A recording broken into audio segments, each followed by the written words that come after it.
A'udzubillahi minasyaitonirrajim. Panggilan ini sedang direkam. Bismillahirrahmanirrahim.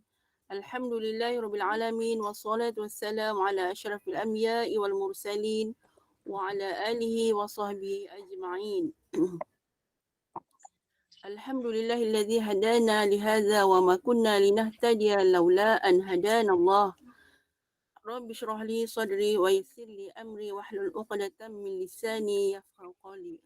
Allahumma la sahla illa ma ja'altahu sahla wa anta taj'alul hazna idza syi'ta sahla. Assalamualaikum warahmatullahi wabarakatuh. Ahlan wa sahlan wa marhaban. Yang dihormati Al-Fadhil Ustaz Abdul Hadi bin Johari kerana dapat meluangkan masa untuk slot kuliah malam ini dengan tajuk Tafsir Nurul Ihsan Jilid 4 daripada surah Al-Hujurat. Yang berbahagia Puan Rosniati binti Mansur selaku pengurusi JNI, Yang Berusaha tim pengurusan Gemah Nurul Iman, serta terima kasih juga kepada kehadiran muslimat yang sentiasa berada di Google Meet untuk menambah ilmu, mencari keridhaan Allah dan keampunan Allah. Bagi memohon keberkatan halaqah pada malam ini, dijemput Al-Fadhil Ustaz untuk memimpin bacaan Ummul Quran Bismil Fatihah. Seterusnya dijemput untuk untuk meneruskan kuliah Isyak pada malam ini. Tafadhal mashkura Ustaz. Bismillahirrahmanirrahim. Alhamdulillahi rabbil alamin. Ar-Rahmanir-Rahim. Maliki yaumiddin. Iyyaka na'budu wa iyyaka nasta'in. Ihdinas siratal mustaqim. Siratal ladzina an'amta 'alaihim ghairil maghdubi 'alaihim waladdallin. Amin. Assalamualaikum warahmatullahi wabarakatuh. Alhamdulillahi Rabbil Alamin. Wassalatu wassalamu ala ashrafil anbiya'i wal mursalin. Sayyidina wa maulana Muhammadin wa ala alihi wa sahbihi ajma'in. Subhanaka la ilma lana illa ma'allamtana innaka antal alimul hakim. Rabbi shrah li sadri wa yassir li amri wa hlul 'uqdatam min lisani yafqahu qawli. Rabbi yassir wa la tu'assir. Rabbi tammim bil khair. Allahumma salli salatan kamilatan wa sallim salaman taman ala nabiyyin tanhallu bihi al-'uqad wa tanfariju bihi al-kurab wa tuqda bihi al-hawaij wa tunalu bihi al-raghaib wa husnul khawatim wa yustasqa al-ghamamu biwajhihi al-karim wa ala alihi. Saya kasihi puan pengacara, seterusnya pengurusi Puan Rosniati yang kita kasihi, dan seluruh staf kepimpinan Gemah Nurul Iman, muslimin dan muslimat yang dirahmati, penonton-penonton yang dirahmati Allah Subhanahu wa taala. Alhamdulillah kita bertemu pada malam ini untuk kita membaca tafsir daripada juzuk amma, misalnya juzuk yang ke berapa ni? Yang keempat. Ya, bukan juzuk amma lah. Tak mesti juzuk amma, kalau yang depan-depan tu tak juzuk amma lagi tu. InsyaAllah nanti kita akan tempuh yang di hadapan juzuk yang keempat ini di permulaan nantilah, di permulaan surat, muka surat yang depan nanti. Yang belakang-belakang ni kita ambil yang mudah-mudah dulu, yang pendek-pendek, kerana tujuan dan matlamat kita untuk kita tadabbur surah yang selalu kita kedengaran dan selalu kita baca, insyaAllah. Dan malam ini saya memilih suratul Hujurat. Kalau sebelum ini kita dapati banyak surah Makkiyah, malam ini mungkin kali pertama kot, kalau tak silap saya kita jumpa Madaniyah, ataupun mungkin kali yang kedua sepanjang kita bersama membaca tafsir ini pada permulaan yang dahulu. Ya, muka surat 103 ya, yang ada kitab muka surat 103. Jadi ayat ini saya berminat untuk membaca pada kali ini kerana tertarik dengan beberapa pengajaran yang kita akan dapat daripada suratul Hujurat. Dan surah ini dia banyak menegur kita tentang akhlak, ya, tentang akhlak, tentang sikap, tentang tindakan kita sebagai seorang muslim. Sebab itu kalau kita tengok di sini ya, ayat pada awal-awal di sini banyak. Kalau kita tengok ayat yang ketiga, kalau tak silap saya, dia akan sebut, ya, ayat pertama pun dah sebut dah, saya silap, minta maaf. Ya ayyuhallazina amanu. Ya.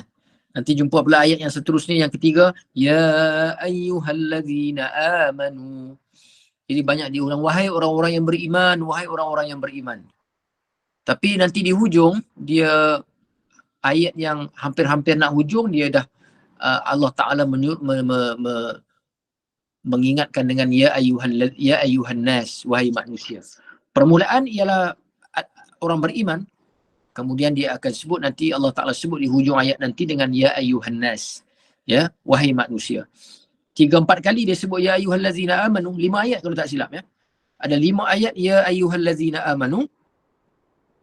Kerana ya ayyuhallazina amanu ini kata Ibnu Mas'ud radhiyallahu taala anhu, bila Allah Taala menyebut tentang ya ayyuhallazina amanu, maka dia Ibnu Mas'ud kata Allah Taala nak minta kita orang Islam ini bagi perhatian betul-betul. Play apa ni? Orang putih cakap please pay attention extra attention, maknanya bagi perhatian yang lebih tentang surah ini. Sebab apa disebut ya ayyuhallazina amanu sebanyak 5 kali. Di hujung nanti ya ayyuhan nas, wahai manusia pula. Kenapa didahulukan orang beriman kemudian nanti manusia? Kerana manusia itu termasuk orang yang tidak beriman. Tapi pada awal itu Tuhan sebut dengan orang yang beriman, kerana Tuhan seolah-olah nak membetulkan kita. Tuhan nak sebut, betulkan diri kamu wahai orang Islam kalau kamu nak orang bukan Islam tertarik dengan kamu. Kalau kamu nak orang bukan Islam berminat dengan kamu dan agama kamu, maka kamu wahai orang-orang beriman kena betulkan akhlak kamu, betulkan sikap kamu, maka nanti barulah mereka akan berminat dengan kamu, iaitu dengan Islam. Jadi lebih kurang macam itulah. Ya, jadi sebab tu kita nak mula nanti kita akan jumpa Allah Ta'ala sebut ya ayyuhallazina amanu dulu. Cuma saya rasa perlu juga saya sebutkan beberapa perkara tentang surah ini untuk kita faham ya. Yang pertamanya, ayat ini, antara kelebihan surah ini ialah Quran menegur pembacanya supaya jangan hanya baca Quran ini nak dapat berkat. Itu nombor 1. Kesimpulan yang kita dapat dalam surah inilah. Saya nak sebut dulu supaya kita bersemangat nak baca. Selalu kesimpulan orang buat last. Saya buat awal-awal supaya kita lebih berminat nak masuk dalam surah ini. Kerana bila kita dapat maklumat sebelum, kita lebih berminat. Baik. Jadi Al-Quran menegur pembaca sebab memang kalau kita baca memang kita akan dapat keberkatan. Bahkan bukan satu surah kita baca dapat keberkatan, bukan satu ayat, bahkan satu huruf pun dah dapat pahala. Tapi janganlah semata-mata hanya keberkatan yang kita cari. Kerana apa? Kerana Quran ini ialah kitab hidayah. Kata ulama ulum Quran, kitab Al-Quran ini ialah kitabu hidayatin wa irjadin, kitab yang memberi petunjuk dan memberi hidayah. Kalau semata-mata nak dapat berkat, kita akan rugi kerana kita gagal untuk mengesan hidayah-hidayah dan petunjuk-petunjuk yang terkandung dalam Al-Quran. Begitu banyak. Itu kerugiannya. Ya, kan dalam Quran kata syahrul ramadhan alladhi unzila fihi al-Quran hudan lin-nasi wa bayyinatin minal huda wal furqan. Jadi sebab itu dalam ayat ini dia nak cerita yang pertama, Tuhan nak tegur kita tentang sikap kita. Jangan kita berkomunikasi dengan Quran hanya sekadar untuk keberkah, semata-mata keberkatan. Sedangkan keberkatan itu tetap akan ada. Dia akan mengikuti. Tetapi yang lebih besar, yang lebih penting ialah baca untuk dapat hidayah. Sebab tu Quran ini dia dijadikan bacaan harian. Bahkan baca dalam hari, bukannya bulanan, bukannya tahunan. Bila kita baca setiap hari, kita akan dapati bahawa Quran sentiasa nuzul, sentiasa turun dalam hati kita. Baca sekali dapat penjelasan sebegini, hidayah macam ni. Baca kali kedua dapat ilmu baru. Baca kali ketiga dapat petunjuk baru. Baca lagi hidayah baru. Sebab tu sebagian ulama menafsirkan nuzul Quran itu, turun kan. Kita baca nahnu nazzalna alaikal Qur'ana tanzila. Turun Quran itu tanzila. Sebagian ulama menyebut bahawa tanzila itu bermakna turun banyak kali. Turun banyak kali macam mana? Sebagian ulama dia kata setiap kali kita baca seolah-olah Quran itu sentiasa nuzul, turun dalam jiwa dan hati kita. Itu pertama, kita jangan mengambil sikap bahawa baca Quran ini semata-mata hanya nak dapat barakah. Yang kedua, surah ini satu surah yang kita boleh share dengan orang bukan Islam. Kalau surah lain, ayat lain mungkin susah, ayat faraid ke, ayat jihad ke kan. ayat perang nak share macam mana dengan orang Islam sebab kita nak perang pun dengan orang yang kafir. Jadi kalau ayat lain tentang apa tentang cerita tentang jihad, cerita tentang tentang sembahyang, cerita tentang puasa, cerita tentang zakat, cerita tentang haji, ya. Ya suratul Hujurat. Baik. Jadi kalau kita baca tentang ayat haji, kita baca tentang ayat sembahyang, kita baca tentang ayat puasa, kita nak share susah dengan orang bukan Islam. Kerana itu tentang ta'abudi, tentang jihad, memerangi orang kafir. Jadi sudah tentu susah sukar untuk kita nak bersama dengan mereka. Sebab itu Nabi SAW dalam ayat Quran kan sebut, Tuhan kata, Tuhan minta supaya Nabi sebut kepada ahli-ahli kitab, mereka-mereka yang ada kefahaman tentang kitab agama mereka, Yahudi, Nasara kan. Allah Ta'ala menyebut, Qul ya ahlal kitab ta'alau ila kalimatin sawa bainana wa bainakum.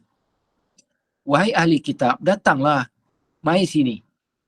Mai sini ta'alau ila kalimatin sawa, kita bergabung dalam satu kalimah. Jadi ada benda yang kita berbeza, kita tak boleh share dengan orang bukan Islam. Ya. Tapi untuk suratul Hujurat ini kita dapati dia tak ada jihad sangat. Dia tak sebut tentang jihad. Ya. Jadi oleh kerana dia tak ada jihad, dia cerita tentang sikap, dia cerita tentang etik, tentang etika, tentang akhlak. Maka ayat ini kita boleh share dengan orang bukan Islam. Supaya apa? Supaya inilah gambaran awal tentang Islam. Inilah yang sepatutnya mereka faham tentang Islam. Yang kita ini bukan berbeza langsung dengan mana-mana agama. Ya, ada perbezaan akidah, ya, kita faham. Cuma ta'alu ila kalimatin sawa, iaitu kalimah yang sama, iaitu akhlak, perangai kita, sikap kita, betul tak? Nanti dia akan sebut di sini.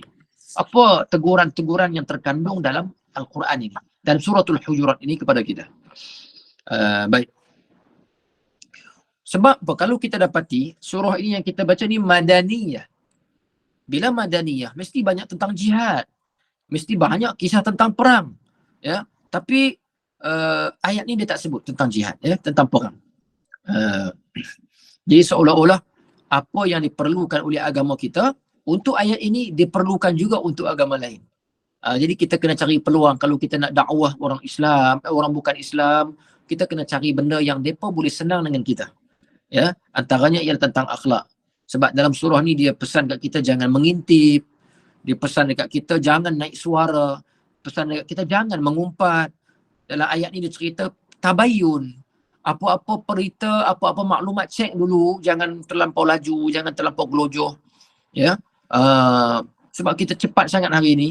Kemudian jadilah orang yang selalu mendamaikan perseteruan. Kalau orang bergaduh, janganlah kita jadi orang batu api. Kita suka pula berpihak sini, berpihak sana. Sampai dalam hadis Nabi SAW menyebut, kita ini bila bergaduh sesama orang Islam, kita yang tak terlibat ni boleh jadi pembohong pula. Jadi pembohong di sini kita boleh menipu. Sebab nak membaiki hubungan di antara Muslim A dan Muslim B. Tapi tak, kita memilih untuk berpihak. Kita memilih untuk jadi orang yang tukang tuang minyak lagi, tambah lagi api.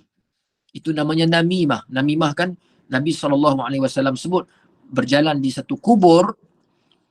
Nabi menyebutkan bahawa dalam kubur ini ada dua orang manusia yang diazab dengan dosa besar. Yang pertama tak jaga air kencing. Yang kedua kerana terlibat dalam namimah, melaga-lagakan di antara mereka yang bermusuh. Ya. Sampai Tuhan bagi kelulusan untuk kita ini menipu dengan syarat membaiki hubungan. Tapi tak, dia memilih untuk menjadi orang yang merosakkan lagi, bertambah teruk hubungan di antara dua orang Muslim tadi. Jadi dari ayat ini dia pesan kat kita jangan mengintip, jangan mengintai. Dosa kadang-kadang berlaku dalam rumah, secara peribadi semua kita nak kena mengintip. Dalam Quran kata wala tajassasu. Benda dalam handphone orang jangan korek-korek, jangan mengintip. Jangan. Maksiat dalam handset yang dia buat tu, itu dia punya premis. Itu hak dia, bukan hak buat maksiat. Maksud saya itu ruangan dia. Kita tak boleh sampai mengintip. Sebab itu Nabi pesan wala tajassasu. Jangan kamu mengintip. Nanti insya-Allah ada beberapa pesanan yang penting dalam suratul Hujurat, kita akan cuba keluarkan supaya kita faham apa surah ini, kepentingan surah ini untuk kita share dengan orang-orang yang bukan Islam. Yang sebenarnya mereka baru sedar bahawa inilah yang diperlukan juga oleh mereka, bukan kita saja. Siapa yang suka kalau tegur naik suara, bercakap suara keras, siapa suka? Tak ada siapa suka. Firaun pun tak suka. Walaupun dia seorang yang keras, dia pun tak suka naik suara. Orang cakap dengan dia naik suara. Sebab tu Tuhan kata dekat Nabi Harun dan Nabi Musa, pergilah kepada Firaun, izhaba, pergi kepada Firaun, ucapkan kepadanya qawlan layyina, ucapan yang lembut, cakap lembut. Yang ketiga, surah ini dia ada asbabun nuzul. Nanti saya akan sebut apa asbabun nuzulnya. Cuma kalaulah kita tak baca, tak tahu asbabun nuzul pun tak apa kitab ni, untuk surah ni. Bukan saya kata tak perlu tahu. Tapi kalau tak tahu pun asbabun nuzul tak apa, kerana kita sendiri, sikap kita, perangai kita itu sendiri dah boleh jadi asbabun nuzul untuk surah ini. Ya. So kita jangan sarkastik, selalu pergeli orang. Kita kadang-kadang memilih untuk tegur, diselangi dengan perlian. Saya tanyalah, siapa suka kena perli? Orang yang perli tu pun dia sendiri pun tak suka kena perli. Perli ini dia pedih. Pedih. Sebab itu kata ulama, tajamnya lisan ini dia lebih teruk daripada tajamnya pedang. Sakit. Ya, sakit. Kita kena pisau terluka. Kadang-kadang balut sikit-sikit sembuh, habislah. Tapi dengan perlian, dengan kejian, perli ini dia, bahasa ini dia panggil sarkastik kan. Cakap sambil-sambil lalu je, menyebabkan kita makan tahun. Sakit tu tak boleh hilang. Kita jadi tak boleh teringat je, kita jadi tak puas hati dengan dia. Sebab itu bahaya cakap, dan dosa yang antara yang paling banyak keluar daripada anggota jawarih kita ini ialah dengan mulut. Jadi pesan surah ini pesan untuk kita. Jadi bukanlah tak ada asbabun nuzul, surah ini ada. Nanti saya sebut apa asbabun nuzulnya. Cuma kalau tak tahu asbabun nuzul pun, kita baca surah ini tak ada isu. Boleh faham. Yang keempat, surah ini surah yang lantang, nak bawa kepada kita ada beza di antara mukmin dan muslim. Ada mukmin, ada muslim. Ya, kerana tidak semua muslim itu mukmin. Mukmin di sini ialah penghayatan, ya, rasa menghayati ibadatnya, agamanya. Sebab itu dalam satu hadis kursi, Allah Subhanahu wa taala menyebut, aku tak berhajat manusia itu yang berpuasa tinggal makan dan minum selagi mereka tidak boleh meninggalkan kalam yang sia-sia. Nampak tak? Maknanya orang yang berpuasa dengan sebenar-benar puasa, yang layak untuk mendapat gelaran muttaqin, maknanya orang yang mukmin, yang mengimani. Yang beza dengan orang yang muslim yang hanya beragama sahaja tapi tidak ada ruh. Jadi sebab itu surah ini menegur, seolah-olah lantang menyebut ada beza di antara kamu orang muslim biasa dengan orang yang mukmin, yang beriman, yang menghayati, yang bersemangat untuk beriman dengan Allah Subhanahu wa taala dengan sebenar-benar iman. Semoga demikian jugalah macam zakat, ya, zakat contohnya. Orang yang hanya bayar zakat tapi tak menghayati makna, iaitu hatinya tetap kotor. Zakat itu kan daripada perkataan zakah, zaki, iaitu suci. Maknanya dia mungkin bayar duit tapi hatinya tak bayar zakat. Hatinya tetap tidak suci. Okay? Macam semayang, Tuhan kata fawailun lil musallin. Kamu semayang tapi fawailun, kamu celaka. Sebab apa? Lalai dalam semayang. Semahyangnya tidak mendidik yang jadi baik. Semahyangnya tidak mendidik sekeliling yang jadi baik dengan dia. Dia tak baik dengan orang. Orang mencemuhnya, orang mengejinya kerana apa? Kerana dia bersikap buruk, akhlaknya tak ada. Walaupun semayang banyak.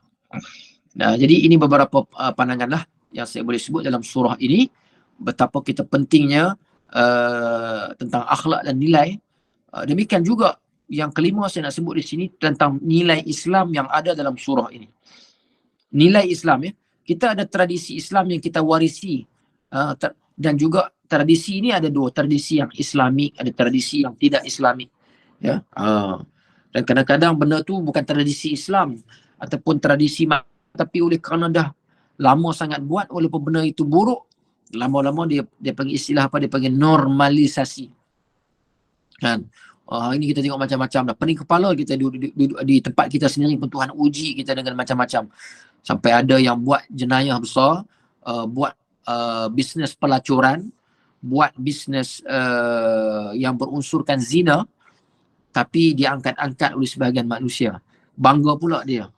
Saya ingat kalam guru saya Dr. Ali Jumaah, dia kata kenapa hari ini sebahagian daripada dosa kita ni, kadang-kadang sebahagian dosa yang orang buat kita tukar nama. Cuba kita pakai istilah bahasa yang asal. Kalaulah menyundal itu sebut sahaja zina. Kan? Zina. Kalau riba itu jangan sebut faedah, sebut sahaja riba. Kan? Kalau jadi panggil dengan bahasa yang syarak letak, maka orang tu tetap barulah dia rasa ada kajian daripada agama dan masyarakat. Kalau kita tukar nama kadang-kadang ini jadi interest, faedah. Oh, ini bukan riba, ini interest. Ini zina ditukar jadi apa jadi hari ini? Macam-macam lah kan. Jadi panggil dengan nama asal baru dia berasa. Kan? Baik.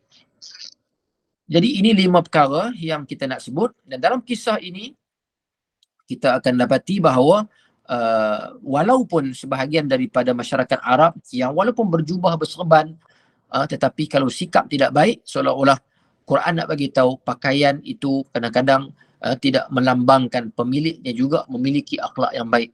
Jadi tidak, pakaian saya tak boleh menjadi sebagai hukuman untuk kita bagi pada seseorang. Oh, ini akhlak baik kerana semata-mata pakaian. Ya. Baik. Muslimin dan muslimat yang dirahmati Allah Subhanahu wa taala. Cuma saya nak bagi tahu surah ini turun beberapa detik lah. Saya tak ingat dengan detail dia punya berapa tahun sebelum wafat Nabi. Cuma surah ini dia turun pada tahun 9 Hijrah yang ataupun disebut sebagai Amul Wufud. Am al-Wufud. Dia dengar apa makna Amul Wufud? Maknanya delegasi. Tahun delegasi. Delegasi ni apa makna? Datangnya kabilah-kabilah yang banyak kepada Rasulullah sallallahu alaihi wasallam untuk memeluk Islam. Selepas daripada Fathu Makkah. Sebab kan sebelum tu saya pernah cerita, kalau ingatlah, orang yang datang kepada Nabi untuk peluk Islam sebelum Fathu Makkah ni tak ramai. Seorang, ada yang lari pada waktu malam semata-mata nak pergi dekat Nabi. Ya, kadang-kadang sebulan seorang, lepas sebulan seorang pula. Tak ramai. Sebab tu dia ada istilah as-sabiqunal awwalun, orang-orang yang mendahului, yang awal-awal sekali bersama dengan Nabi sallallahu alaihi wasallam. Baik, tapi untuk surah ini Amul Wufud maknanya orang dah masuk Islam secara berbondong-bondong, ramai. Dia datang nak peluk tu, dia bawa kabilah dia. Dia bawa geng dia. Dia bawa kumpulan dia. Jadi sepatutnya turunnya surah ini maknanya ketika itu Nabi dah hampir-hampir nak berangkat menuju, nak berjumpa dengan Rafiqul A'la, Allah Subhanahu wa taala. Jadi sebab itu ayat ini cerita tentang akhlak. Seolah-olah Nabi nak buat satu kesimpulan, aku ni diutuskan liutammima makarimal akhlak. Innama bu'istu liutammima makarimal akhlak. Aku diutuskan untuk menyempurnakan akhlak. Maka aku tak boleh mati selagi akhlak ni tak sempurna. Penjelasan tentang akhlak tak habis.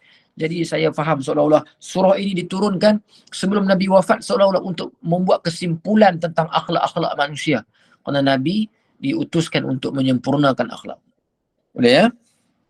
Baik. Jadi insya-Allah kita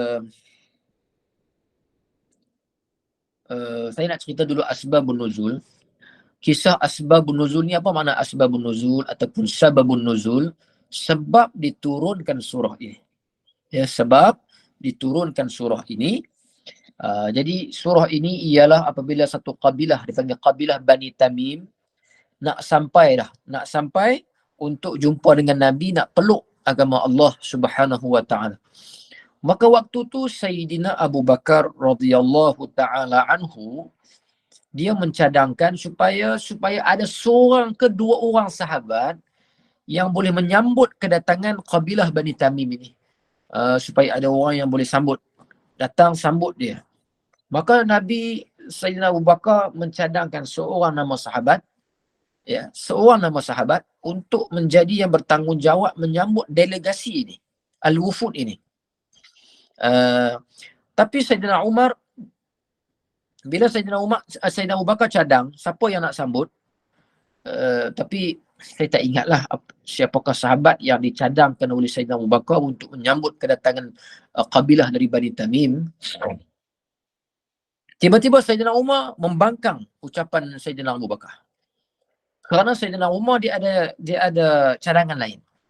Maknanya ada cadangan lelaki lain, sahabat lain yang lebih berhak dan lebih tepat untuk sambut delegasi ini. Maka menyebabkan Sayyidina Abu Bakar naik suara.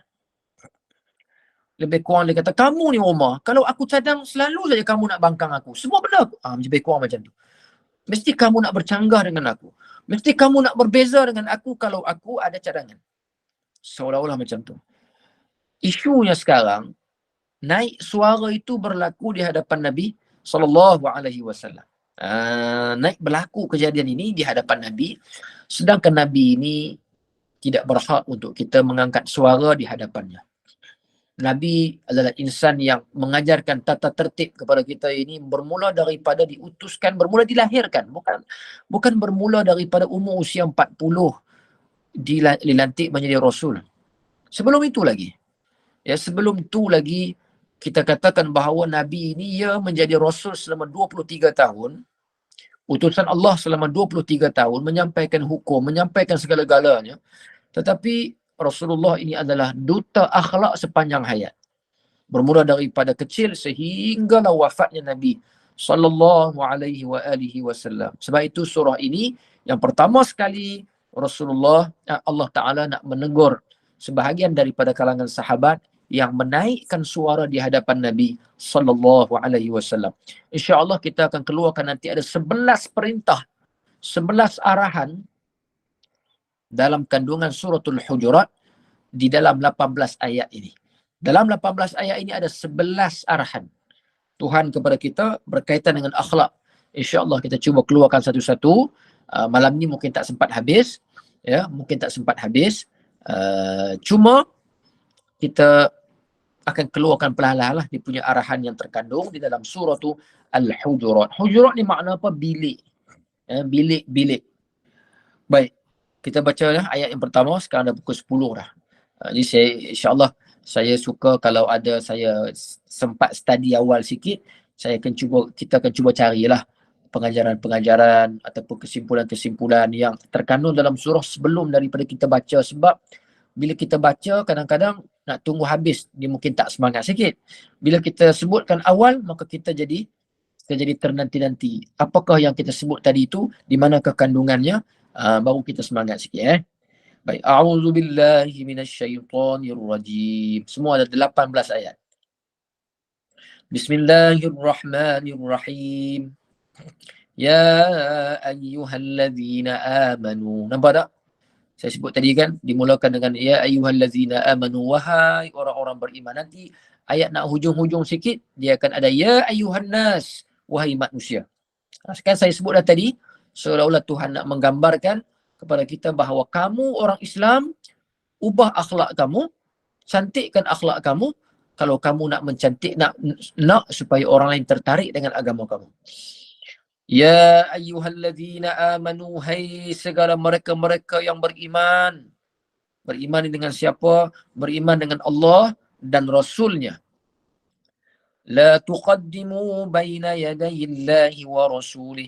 La tuqaddimu baina yadayillahi wa rasulih.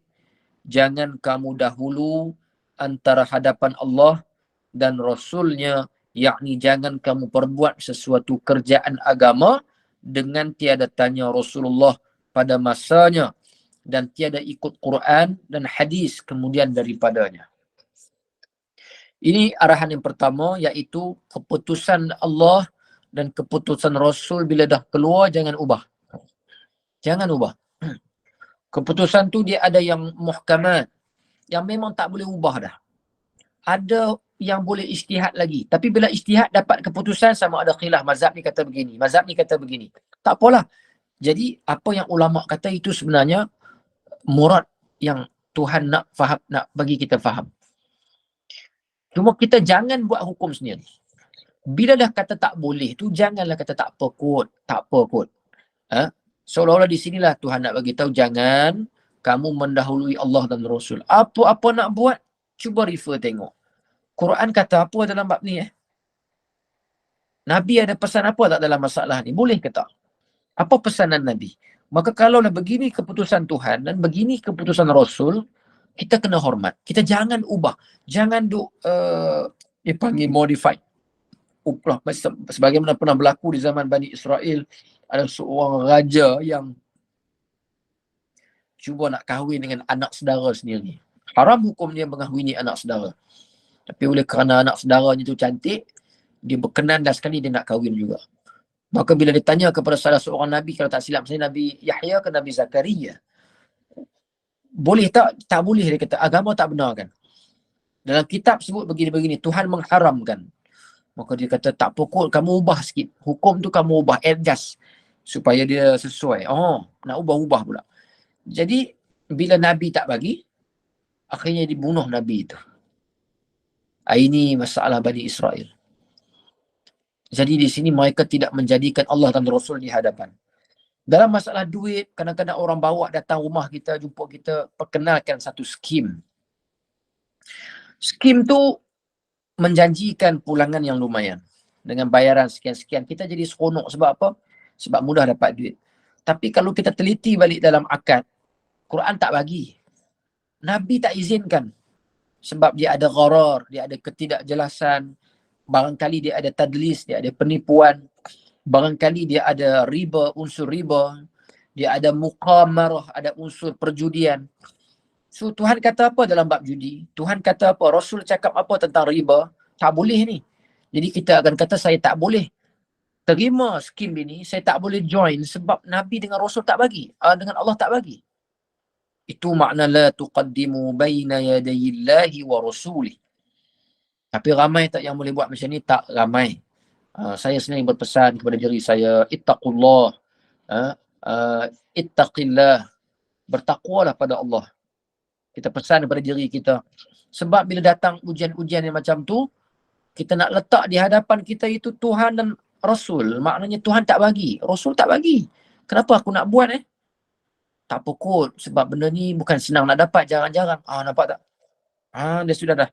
Dia dah tak letak Tuhan, dia letak diri dia, Tuhan dengan Rasul tu belakang sikit. Jadi ini teguran yang pertama, ya. Keputusan Allah dan Rasul bila dah keluar, jangan ubah. Jangan ubah. Jangan cuba bawa pandangan sendiri. Ya. Kalau dah tak faham juga apa Quran sebut, kita kena rujuk ulama. Maksud rujuk ulama itu sebenarnya merujuk kepada Allah, kerana ulama warasatul anbiya. Warasatul anbiya, dan ulama ini, fuqaha ini, dia tukang sign, tukang tanda tangan daripada Allah Subhanahu wa taala. Sebab tu ada kitab Imam Ibn Qayyim, tulis apa? Tajuk kitab itu I'lam al-Muwaqqi'in an Rabbil Alamin. Ulama-ulama ini dia adalah I'lam al-Muwaqqi'in, tukang sign, tukang endorse ketentuan daripada Allah Subhanahu wa taala. Sebab itu bertanya pada para ulama itu sebenarnya mendahulukan Allah dan Rasul juga sebenarnya. Kalau kita tak mampu faham, ulama boleh faham apa yang dikehendaki Rasul dan Allah, maka waktu itu kita rujuk ulama, sebenarnya kita meletakkan Allah dan Rasul di hadapan. Ya, jangan langkau benda tu. Boleh tak? InsyaAllah kita pesan sama-sama kita lah. Ya, kadang-kadang kita diuji kan. Waktu tu kita letak Allah dan Rasul di hadapan. Kemudian Tuhan kata, wattaqullah innallaha sami'un alim. Dan takut oleh kamu akan Allah dengan ikut suruh tegah Rasulnya, bahawa Allah Ta'ala itu Tuhan yang amat mendengar perkataan hamba, lagi amat ketahui hal mereka itu, yang takut dan tiada turun ayat ini pada apa? Pada Barbabil. Bukan Barbabil. Kalau siapa yang faham, siapa kita tahu. Saya tahu, cuma saya nak tanya dulu, ada tak yang tahu apa makna berbabil di situ? Ada tak? Yang ada kitab lah, yang ada kitab. Saya kadang-kadang nak tergelak juga tengok ejaan lama-lama ni kan. Bukan salah dia eja, semua kita dah terbiasa kan dengan bahasa yang moden hari ini. Kadang-kadang kita dah tak faham lagi dah apa tulisan lama-lama ni kan. Macam dulu kan kalau Tegil dia Ustaz. Babil tegil. Ha? Tegil. Tak, saya bukan suruh memaknakan perkataan tu, saya suruh sebut bagi betul. Apa dia nak maksud? Apa itu? Dia kalau kita buka kitab lama-lama kadang dia ejaan tu kita tak ada yang tak faham. Contohnya dulu kalau kita eja bumi, dia tak eja ba waw mim ya. B-U-M-O-M-I tak. Dia tulis ba waw mim. Sebahagian baca jadi bom. Bumi Mekah. Tiba-tiba dia baca jadi bom Mekah. Terkejut dia. Dia tanya Tok Guru dia. Tok Guru dia pun tak tahu juga. Saya terlawak lah ni kan. Dia tanya Tok Guru, ini bom Mekah Tok Guru dia pun baca jadi bom. Ba waw mim bom Mekah. Tok Guru anak murid dia tanya bila Mekah kena bom. Dia cakap, rasanya lama dah dulu zaman Abraha kena bom. Zaman Abraha dulu kan kena bom jatuh. Batu sijil. Jadi di sini yang bukan maksudnya baca memang berbabil, tapi yang saya faham di sini ialah berbebel. Berbebel ni kan saya cerita asbabun nuzul kisah surah ini ialah Bobel. Kadang kata bobel. Bergaduh beletih di antara Abu Bakar dan juga Umar di hadapan Nabi sallallahu alaihi wa alihi wasallam. Nampak tak?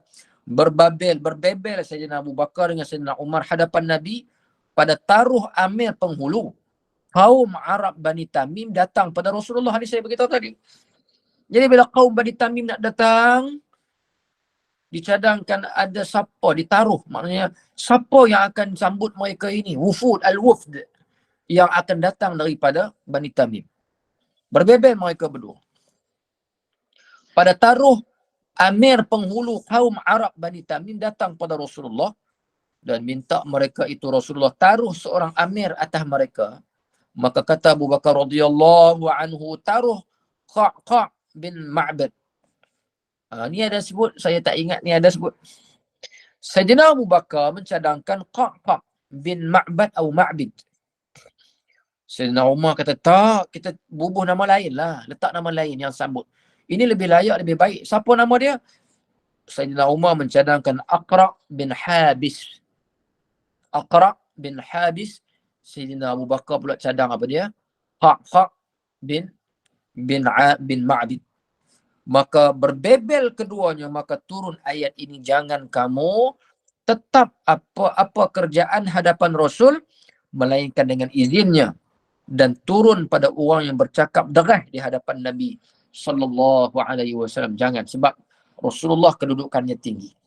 Tidak ada nama yang Tuhan letak sebaris dengan nama dia. Allah Muhammad, Allah Rasulullah. Jadi tingginya nilai Nabi SAW sehingga dalam Quran ada surah Muhammad. Ya.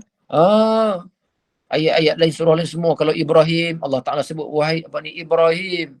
Musa sebut Musa. Tapi Nabi kita Muhammad, ayat yang nak cerita tentang Nabi Muhammad ini disebutkan wa ya ayyuhan nabi, ya ayyuhar rasul. Jadi kamu sahabat-sahabat, bila kamu duduk di hadapan Nabi, jangan naik suara. Demikian juga kita boleh bawa masalah ini kalau kita di hadapan guru kita. Kita di hadapan ayah kita, kita di hadapan, sampaikan ada ayat yang menyebut bahawa fala taqul lahum uffin, kamu jangan berkata kepada mak ayah kamu. Ya. Jadi orang-orang yang kita hormati, orang yang ada manzilah, orang yang ada kedudukan, kita cakap depan dia, kita tinggi suara walaupun suara itu bukan kita tuju untuk dia. Tapi kita bercakap dengan kawan kita seolah-olah tidak ada respect.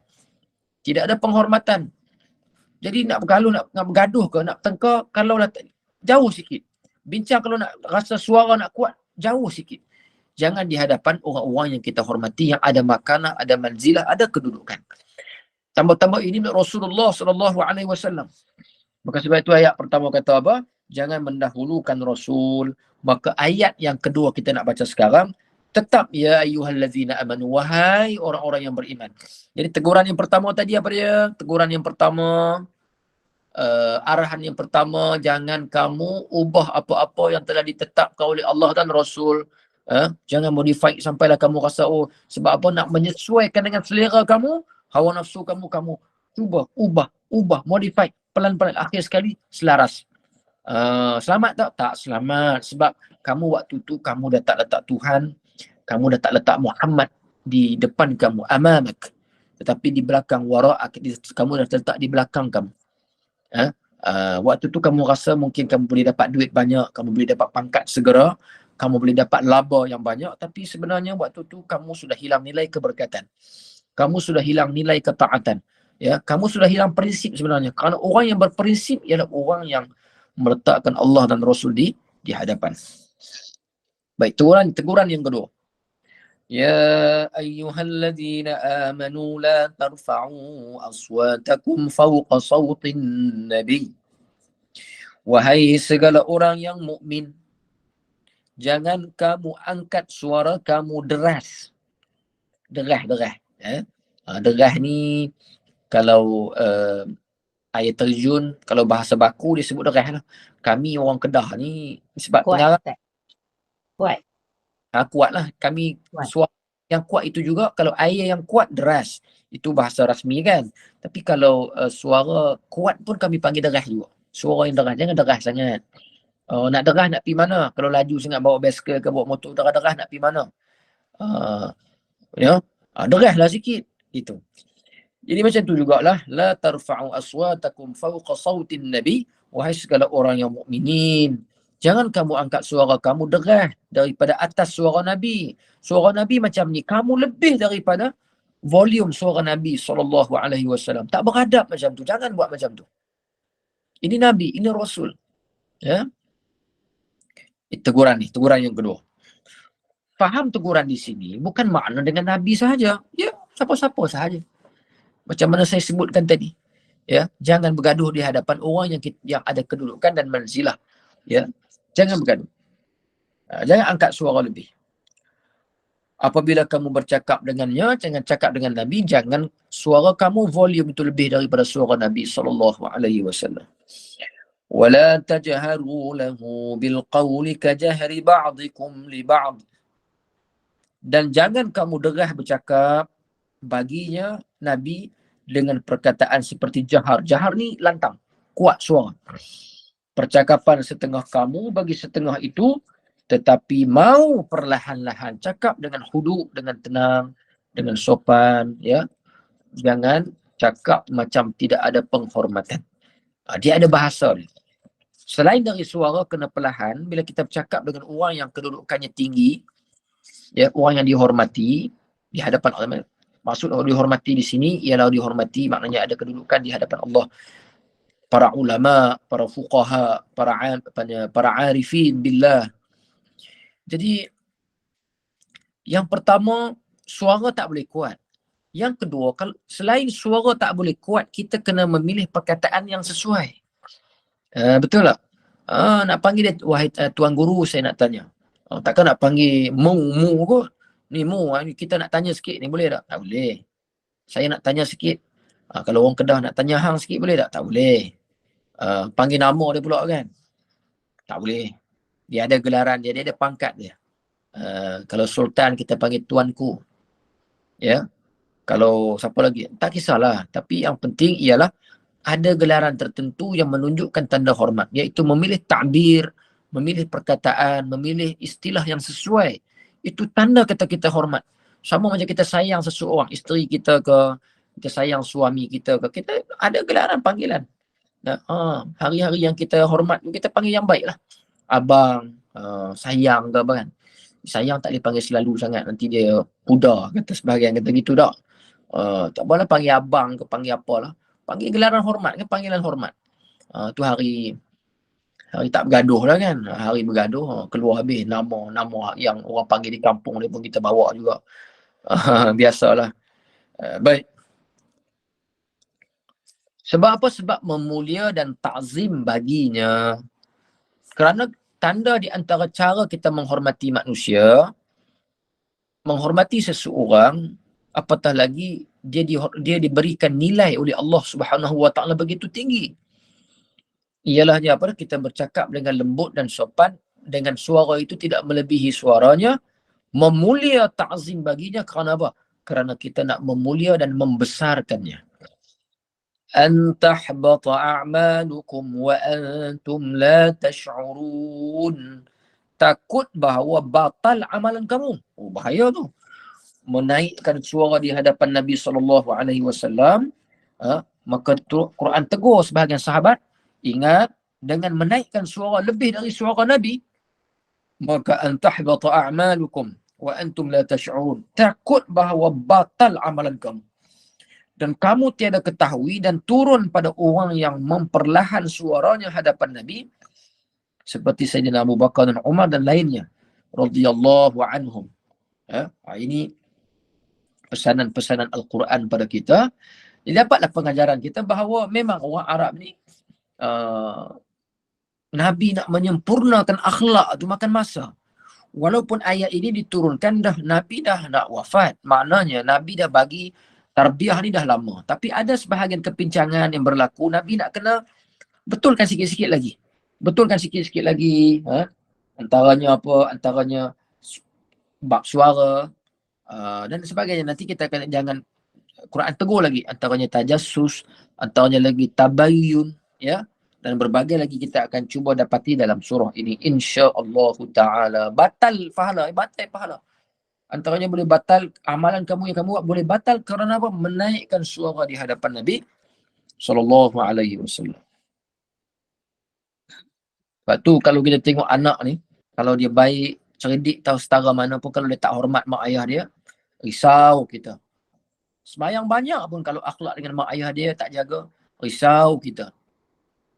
Sebab apa? Kita pun tahu bahawa mak ayah ni, kalau kita buat dosa dengan dia sehingga menyakiti, dia tak masuk dalam sarair, dia masuk dalam kabair.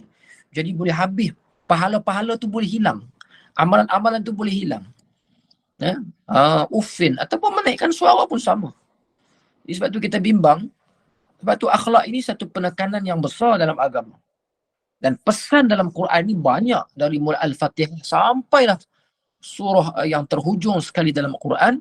Maka ulama dah buat persen, berapa persen pesanan tentang akhlak, berapa persen yang ayat yang cerita tentang hukum, tentang akidah, ya, dan sebagainya, tentang kisah-kisah umat dulu, kisah-kisah yang banyak Tuhan cerita dalam Quran ini. 95% kata ulama, 95% cerita tentang akhlak saja. Sebab itu bila ditanya kepada Sayyidatina Aisyah radhiyallahu taala anha, bagaimana akhlak Nabi, Sayyidatina Aisyah menjawab begitu ringkas, kana khuluquhul Quran. Akhlak Nabi ni Quran. Jadi sebab itu pesanan dalam Quran ni banyak akhlak. Karena kalau kita nak bawa Quran ini sebagai kitab yang universal, maka kita nak kena tayang banyak ayat-ayat akhlak untuk kita bawa orang supaya memperkenalkan kita tentang Islam. Tapi 95% pun yang bab hukum-hukum ahkam ni berapa persen je? 5% begitu je. Ya. Tapi kita yang 95% tu lambat. Yang 5% tu cepat. Bab hukum orang nombor 1. Dia tu cepat. Yang 95% tu lambat sikit.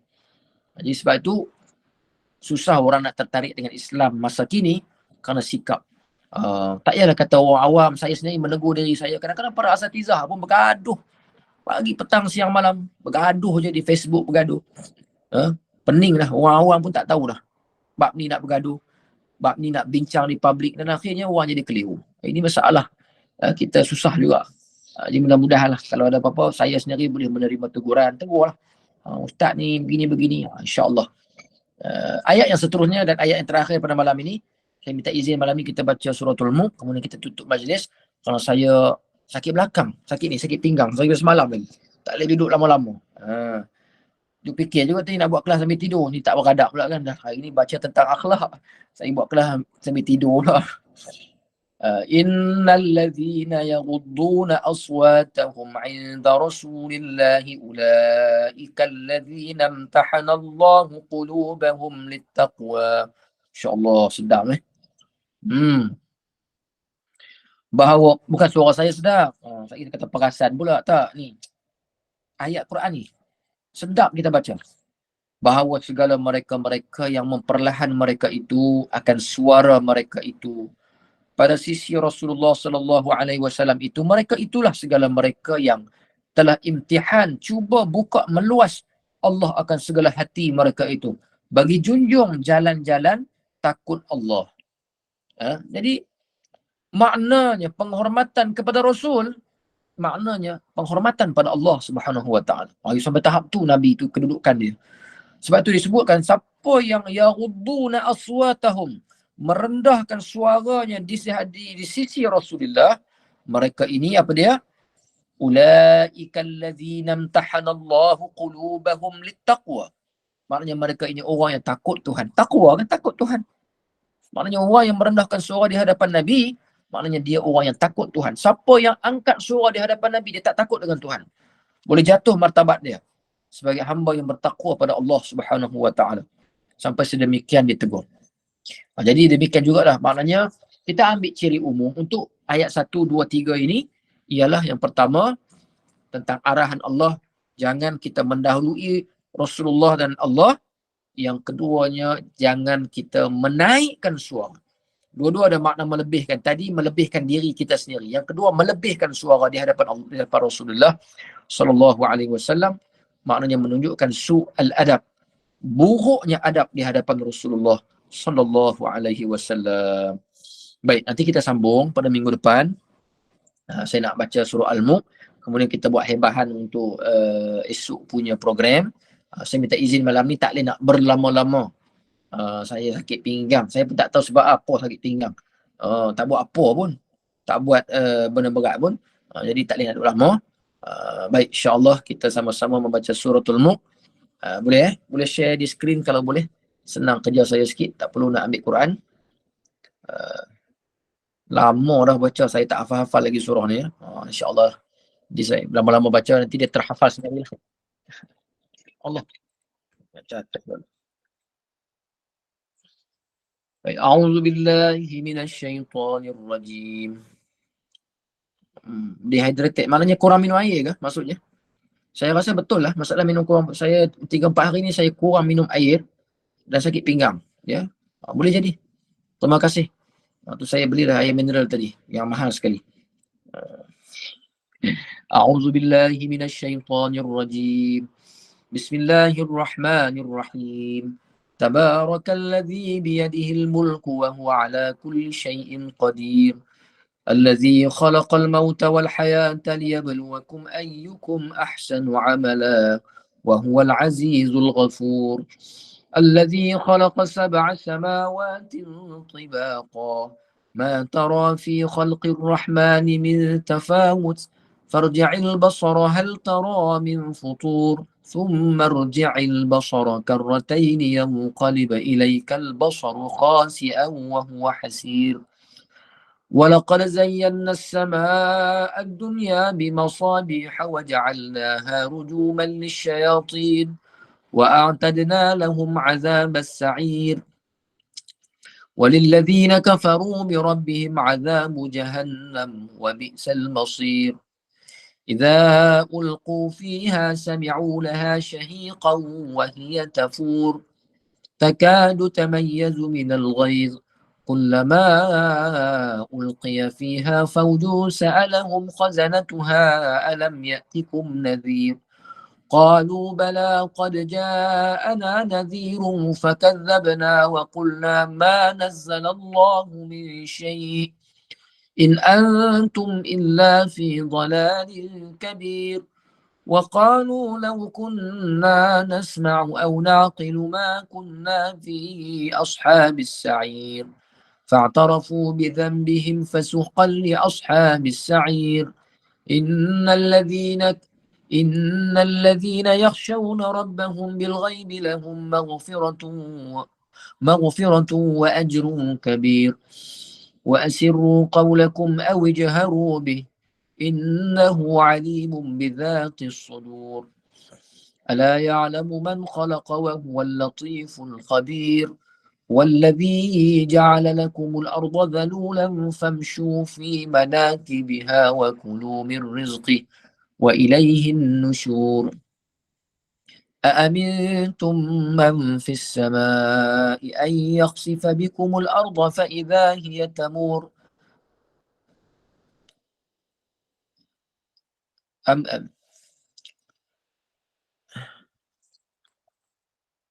cepat tu. أم أمنتم من في السماء أن يرسل عليكم حاصبا فستعلمون كيف نذير ولقد كذب الذين من قبلهم فكيف كان نكير أولم يروا إلى الطير فوقهم صافات ويقبض ما يمسكهن إلا الرحمن إنه بكل شيء بصير أمن هذا الذي هو جند لكم ينصركم من دون الرحمن إن الكافرون إلا في غرور أمن هذا الذي يرزقكم إن أمسك رزقه بل لجوا في عتو ونفور أفمن يمشي مكبا على وجهه أهدى أمن يمشي سويا على صراط مستقيم قل هو الذي أنشأكم وجعل لكم السمع والأبصار والأفئدة قليلا ما تشكرون قل هو الذي ذرأكم في الأرض وإليه تحشرون ويقولون متى هذا الوعد إن كنتم صادقين قل إنما العلم عند الله وإنما أنا نذير مبين فلما رأوه زلفة سيئت وجوه الذين كفروا وقيل هذا الذي كنتم به تدعون قل أرأيتم إن أهلكني الله ومن معي أو رحمنا فمن يجير الكافرين من عذاب أليم قل هو الرحمن آمنا به وعليه توكلنا فستعلمون من هو في ضلال مبين قل أرأيتم إن أصبح ماؤكم غورا فمن يأتيكم بماء معين الله رب العالمين صدق الله العظيم. Saya persilakan kepada puan pengacara majlis untuk menghebahkan program-program yang akan berlangsung pada esok, insya-Allah. Dipersilakan. Sadaqallahul Azim. Demikian tadi bacaan surah Al-Mulk daripada Ustaz, dan dengan itu juga kita mengucapkan terima kasih jazakallahu khairan katsiran di atas perkongsian ilmu Ustaz tadi. Semoga kita dapat pengajaran dan ibrah daripada surah Al-Hujurat yang Allah yang Ustaz kongsikan tadi. Dan seterusnya semoga Allah kuatkan hati kita terus beristiqamah untuk mengamalkan apa saja hukum yang Allah telah tetapkan dalam Al-Quran dan semoga jadi amalan kita seharian. Terima kasih juga kepada para jemaah yang terus berada di Taman Syurga pada malam ini. Dengan ini mohon izin Al-Fadhil untuk menghebahkan kuliah seterusnya pada esok hari pada jam 6.45 pagi, iaitu bacaan surah Yasin, doa, selawat dan tazkirah daripada Ustaz Al-Fadhil Muhammad Ustaz Mahmud bin Mastam. Maaf Ustaz. Saya selaku moderator pada malam ini mohon kemaafan di atas kekurangan dan kesilapan serta kelemahan sepanjang mengendalikan kuliah pada malam ini. Dan sebelum kita akhiri kuliah pada malam ini, jemput Al-Fadhil Ustaz untuk membacakan tasbih kafarah dan suratul Asr. Semoga pada malam ini berkati dan dapat keberkatan daripada Allah Subhanahu wa taala. Jazakallahu khairan katsiran. Tafadhal Ustaz. Subhanakallahumma wa bihamdika nashhadu an la ilaha illa nastaghfiruka wa natubu ilaik. Bismillahirrahmanirrahim. Wal 'asri innal insana lafi khusr illa alladhina amanu wa 'amilus solihat wa tawasaw bil haqqi wa tawasaw bis sabr. Aqulu qawli hadza wa astaghfirullahal azim li wa lakum. Insya-Allah kita jumpa pada hari Sabtu ini kan. Sabtu ya, betul insya-Allah. Untuk ruangan fiqh. Mudah-mudahan pertemuan kita pada malam ini diberkati Allah dan kita akan sambung tafsir suratul Hujurat pada minggu hadapan. Astaudi'ukumullah. Assalamualaikum warahmatullahi taala wabarakatuh.